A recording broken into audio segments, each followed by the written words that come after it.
விருத்தனின் விரகதாபமான வார்த்தைகள் வள்ளியின் மனதை சினமூட்டின. அவள் கூறினாள், இது தகாது, மற்றும் விலகினாள். அப்போது ஒரு மத யானை முன் தோன்றியது. அஞ்சிய வள்ளி ஓடி வந்து விருத்தனை தழுவினாள். அடுத்த கணமே யானை மறைந்தது. மாற்றம் நடந்தது.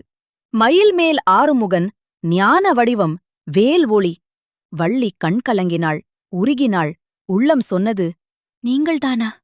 முருகன் அருள் புரிந்து மாயமாக மறைந்தார். ஆனால் காதல் இங்கே முடிந்ததா?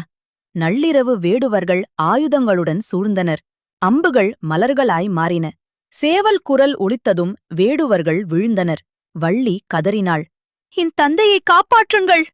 கருணை கந்தன் அம்பல்களையும் ஆயுதங்களையும் தாண்டி அனைவருக்கும் உயிரளித்தார். உண்மை உணர்ந்த வேடுவர்கள் திருவடிகளில் விழுந்து வணங்கினர். அந்த நேரத்தில் நம்பிராஜன் விண்ணப்பித்தான், என் மகளை முறைப்படி மணம் புரியுங்கள். மங்கள நாள் வந்தது. நாரதர் சடங்குகளை நடத்தினார். முருகன் தங்க மாங்கல்ய நாணினை வள்ளியின் திருக்கழுத்தில் கட்டினார். தேவர்கள் மலர்மழை பொழித்து திருமண வைபவத்தைக் கண்டு களித்தனர். வள்ளியுடன் முருகன் திருத்தணிகை மலைக்கு எழுந்தருளினார். திருத்தணியில் வள்ளி தேவயானி இணைந்த பிறகு முருகன் நடத்திய அடுத்த திருவிளையாடல் என்ன?